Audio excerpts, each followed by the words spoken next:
여러분 안녕하십니까? 11월 21일 금요일 넘치는 우리 교회 매일 묵상 시작하도록 하겠습니다. 오늘 본문 말씀은 느헤미야 2장 1절부터 20절까지 말씀입니다.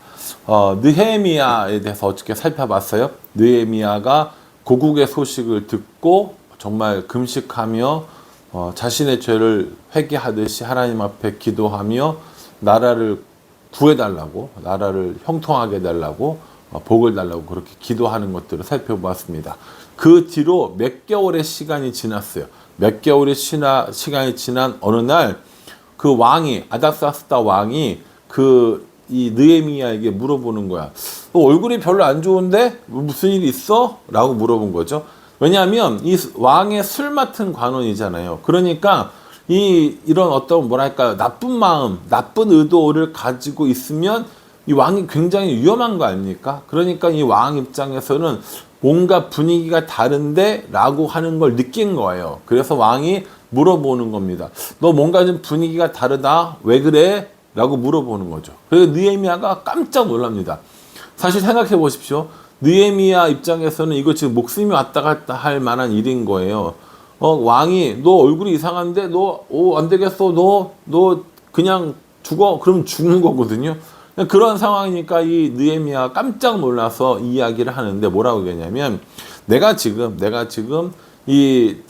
나의 고국 예루살렘에서 어떤 소식을 들었는데 그 일들로 인하여서 사실 너무 마음이 아프고 너무 속상하고 이래서 지금 제가 얼굴이 이렇습니다.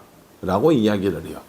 그러니까 이 아닥사스다 왕이 뭐라고 물어보냐면 4절에 왕이 내게 이르시되 그러면 내가 무엇을 원하느냐 하시기로 내가 곧 하늘의 하나님께 묵도하고 이렇게 얘기해요.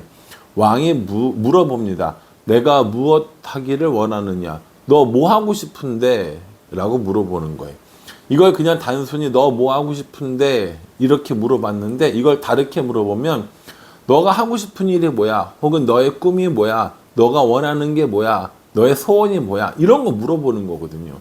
여러분 왕이 그리고 그 어마어마한 그 대제국이었던 페르시아의 왕이 너 원하는 게 뭐야? 라고 이야기를 물어본다는 건 참 쉽지 않은 일인데 왕과 왕비가 함께 있는데 너 원하는 게 뭐야? 라고 물어봤어요. 그러니까 이 느헤미야가 기도하고 나서 자기가 원하는 걸 쫙 이야기합니다. 저는 참 이 느헤미야가 대단하다는 생각을 해요. 느헤미야는 머릿속에 이미 다 그림을 그리고 있었던 겁니다. 어떤 기회를 통해서든지 내가 이렇게 예루살렘으로 가게 되면 나는 이런 것들을 해야겠다. 여기서 예루살렘 갈 때는 이렇게 필요하겠네, 이게 필요하겠네, 이게 필요하겠네. 이걸 다 머릿속에 그려본 거죠. 저는 개인적으로 이런 작업을 이미지화라고 부르거든요. 저도 수련회를 가거나 혹은 뭐 내년 준비를 하거나 혹은 뭐 단기 선교를 가거나 이렇게 할 때 앉아가지고 쭉 생각을 해봐요. 그러면 적어봅니다. 여기 이거는 뭐가 필요하고 이럴 때는 뭐가 필요하고 쭉 다 적어보면 그게 하나의 프로그램이 되거나 일정이 되거나 사역이 되는 이렇게 되는 거거든요. 그러니까 이 느헤미야가 지금 그 일을 한 거예요. 나라에 사는 그 형제들이 너무 힘들어. 속상하네. 성문이 불탔대. 성벽이 없대. 속상하네. 이걸로 끝난 게 아니라 그러면 나는 어떻게 해야 되지? 그러면 나는 무엇을 할 것인가에 대해서 이 느헤미야가 고민을 했다라는 것이죠. 뭐라고 이야기하냐면 5절에 왕에게 아뢰되 왕이 만일 좋게 여기시고 종이 왕의 목전에서 은혜를 얻었사오면 나를 유다 땅 나의 조상들의 묘실이 있는 성읍에 보내어 그 성을 건축하게 하옵소서 하였는데 이렇게 얘기했어요. 나의 조상의 묘실이 있는 성읍에 보내어 그 성을 건축하게 하옵소서 이렇게 얘기합니다. 뭘 하고 싶다는 거예요? 성을 건축하고 싶다라는 거예요. 여러분 이게 느헤미야는 좋은 뜻으로 이야기했지만 그 당시에는 성을 짓는다는 건 뭘 말하는 겁니까? 잘못하면 반역으로 몰릴 수 있는 거예요. 잘못하면 정말 반역죄로 정말 아무것도 못하고 죽어버리는 수도 생긴단 말이에요. 느헤미야가 조심해서 이야기를 하는 겁니다. 하나님께 기도하고 우리 조상의 묘실이 있는 그 성읍을 건축하게 해달라고 이렇게 얘기합니다. 그러면 이제 이 왕이 뭐라고 물어보냐면 몇 날에 다녀올 길이며 어느 때에 돌아오겠느냐라고 물어보는 거야. 너 그럼 갔다가 언제 올 건데? 라고 물어보는 거죠. 이 아닥사스다 왕이 느헤미야를 굉장히 신뢰했던 겁니다. 그래서 너 얼마나 걸려? 언제 돌아올 거야? 라고 물어본 겁니다. 여러분, 이 수상궁에서 예루살렘까지 거리가 상당하거든요.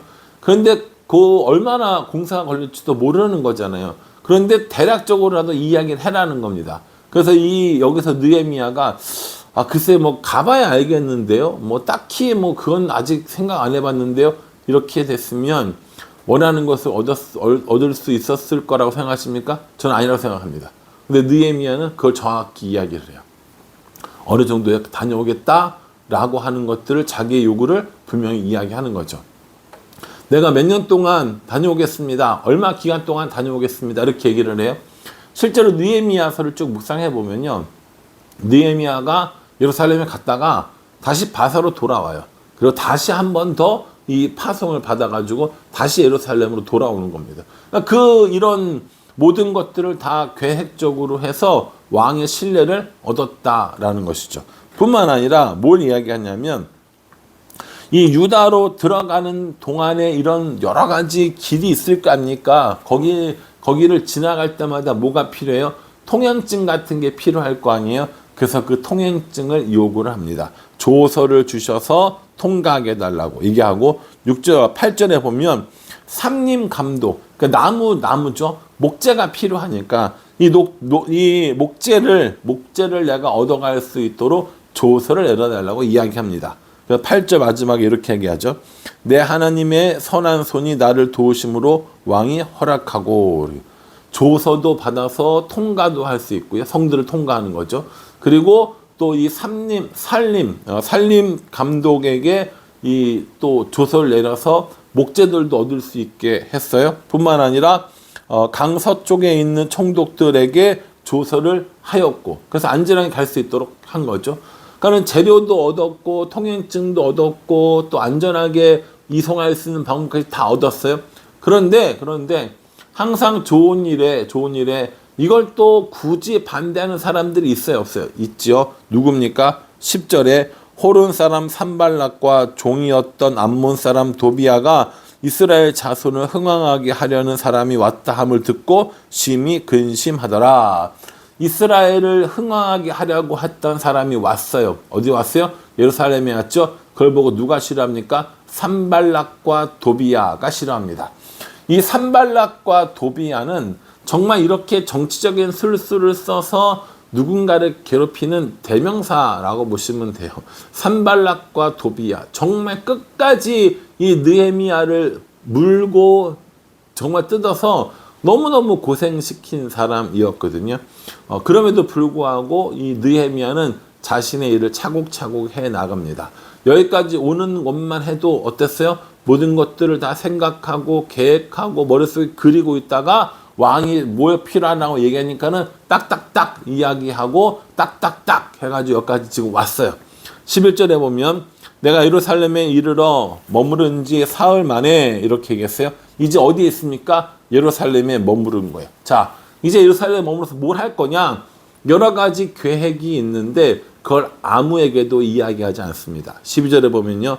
내 하나님께서 예루살렘을 위해 무엇을 할 것인지 내 마음에 주신 것을 내가 아무에게도 말하지 아니하고 밤에 일어나 몇몇 사람과 함께 나갈새 내가 탄 짐승 외에는 다른 짐승이 없더라. 이렇게 얘기합니다. 아무에게도 이야기하지 않아요. 아무에게도 이야기하지 않고 어디서부터 어디까지 움직이냐면 골짜기 문으로 시작해서 골짜기 문까지 이 성벽을 한 바퀴 도는 것을 봅니다. 하나님께서 자기에게 이 성벽을 재건하도록 명령을 주셨고 자기가 그런 뜻을 가지고 왔지만 아무에게도 이야기하지 않고 현장을 답사하는 겁니다. 지금 산발락과 도비아가 느헤미야를 방해하려고 해요. 지금 성전은 지어졌지만 성벽이 없어서 매일같이 이렇게 여러 가지 어려움을 겪고 황폐되고 정말 벌판에 성전 하나만 지어져 있는 이런 꼴인 거예요. 아무런 적들이 와도 막을 쓴 방어 자체도 안 된다는 겁니다. 여기에 지금 성벽을 짓겠다라고 이야기하면 주위의 사람들이 혹은 이 대적들이 가만히 있겠어요? 가만히 있지 않죠. 그러니까 이 느헤미야가 조용히 나가서 아무에게도 이야기하지 않고 이 지역을 다 순찰해 보는 겁니다. 13절에 골짜기 문으로 나갔다고 얘기했거든요. 13절 한번 볼게요. 그 밤에 골짜기 문으로 나가서 용정으로 분문에 이르는 동안에 보니 예루살렘 성벽이 다 무너졌고 성문은 불탔더라. 이렇게 얘기합니다. 골짜기 문이라는 문이 있어요. 그리고 여기 분문이라는 말은 분문이란 말은 똥을 퍼내는 문이라는 뜻이에요. 그러니까 이런 뭔가 오물들이 나가는 출입하는 문인 거죠. 이 성전에 성벽에 몇 가지 문들이 있었는데 그 중에 하나가 골짜기 문이라는 거죠. 그래서 이 15절에 보면요. 그 밤에 시내를 따라 올라가서 성벽을 살펴본 후에 돌아서 골짜기 문으로 돌아왔으나 이렇게 골짜기 문으로 나갔잖아요. 골짜기 문으로 나가서 골짜기 문으로 다시 돌아왔다는 겁니다. 그게 어디를 한번 둘러본 거예요? 성벽을 한번 둘러본 거예요. 예전에 있었던 그 성벽 자리를 한번 둘러보고 이걸 어떻게 해야 할지 생각했다라는 겁니다. 이 방백들이 다른 신하들이 느헤미야가 어디 나갔다 왔다고는 하는데 어디를 나갔다 왔는지를 몰라요. 그리고 여러 가지 계획이 다 만들어진 다음에 17절에 후에 그들에게 이르기를 우리가 당한 공경은 너희도 보고 있는 바라. 예루살렘이 황폐하고 성문이 불탔으니 자 예루살렘 성을 건축하여 다시 수치를 당하지 말자 하고 이렇게 얘기합니다. 이제 뭘 얘기합니까? 여러 가지 계획들을 이야기하면서 예루살렘 성을 새로 짓자라고 이렇게 얘기하는 겁니다. 지금 성전은 있어요. 성전은 있어요. 근데 성이 있어요? 없어요? 없다니까요. 성벽이 없는 거예요. 그러니까 성전 주위에 산다고 하지만 적들이 얼마든지 다 몰아칠 수 있는 상황이라는 거예요. 거기에 성을 짓겠다는 겁니다. 성벽을 만든다는 거죠. 이 성벽을 만든다는 건 굉장히 중요한 의미라고 그랬어요. 그래서 산발락과 도비아가 뭐라고 얘기하냐면 19절 호른 사람 산발락과 종이었던 암몬 사람 도비아와 아라비아 사람 게셈이 이 말을 듣고 우리를 업신여기고 우리를 비웃어 이르되 너희가 하는 일이 무엇이냐 너희가 왕을 배반하고자 하느냐 하기로 이렇게 얘기해요. 딱 뭐라고 그럽니까? 너네들 왕 배반하려고 그러는 거 아니야? 너희들 반역을 꿈꾸는 거 아니야? 딱 이 얘기인 거거든요. 이게 얼마나 딱 걸리기 좋은 얘기입니까? 이게 성벽을 짓겠다, 성을 만들겠다, 너희 배반하는 거네, 너희 반역하는 거네, 지금 왕에게 반기를 들겠다는 거야. 딱 이 얘기인 거라고요. 여러분, 우리가 어떤 일을 하려고 할 때, 좋은 일을 하려고 할 때 분명히 우리의 대적들이 생기게 됩니다. 그 대적들은 참 그럴듯한 말로 우리를 겁주고 우리를 위협하고 우리로 하여금 그 일들을 하지 못하게 합니다. 그러나 올바른 지도자, 올바른 일들을 하는 사람들은 이렇게 느헤미야처럼 신중하게 그리고 이렇게 철두철미하게 여러 가지를 준비하고 하나님께 선한 도움을 받고 그래서 자신의 일을 해 나갈 수 있는 사람, 이 사람이 하나님이 기뻐하시는 사람들, 하나님의 일을 하는 사람들의 모습이라는 겁니다. 우리는 어떻습니까? 우리는 느헤미야의 그 수준에 따라가려면 아직 멀었죠. 느헤미야는 정말 철두철미하게 기도하면서 계획도 세우고 뭐가 필요한지 얼마만의 시간이 드는지 다 꼼꼼하게 생각했던 사람입니다. 그냥 되면 되는 거고 뭐 안 되면 마는 거고 되면 좋은 거고 안 되면 어쩔 수 없고가 아니라 정말 하나님의 일을 하나님과 함께 하나님의 방법으로 행했던 사람, 정말 용의주도하게 살았던 용의주도하게 행했던 사람이 바로 이 느헤미야라는 것이죠. 이제 성벽을 짓겠다고 선언했습니다. 어떻게 성벽이 지어가는지 한번 살펴보면서 우리도 이 느헤미야처럼 용의주도하게 때로는 담대하게 때로는 용기 있게 그렇게 하나님의 일을 해나가는 우리 모두가 되기를 주님의 이름으로 축복합니다. 기도하겠습니다. 하나님, 느헤미야의 모습을 보게 됩니다. 내가 무엇하기를 원하느냐 라는 이 말에 아무 대답도 못하거나 횡설수설하지 않고 정말 필요한 것들을 정확하게 이야기하는 느헤미야의 모습을 봅니다. 우리도 하나님 앞에 그렇게 용의 주도하게 살아가며 하나님과 함께하는 사람들 될 수 있도록 은혜 베풀어 주시옵소서. 예수님의 이름으로 기도합니다. 아멘. 느헤미야 굉장히 재미있는 책이거든요. 여러분 잘 묵상하셔서 이 느헤미야를 통하여서 일하시는 하나님, 하나님과 함께 일하는 삶, 이것에 대해서 더 많이 묵상하시기를 간절한 마음으로 기도하겠습니다. 감사합니다.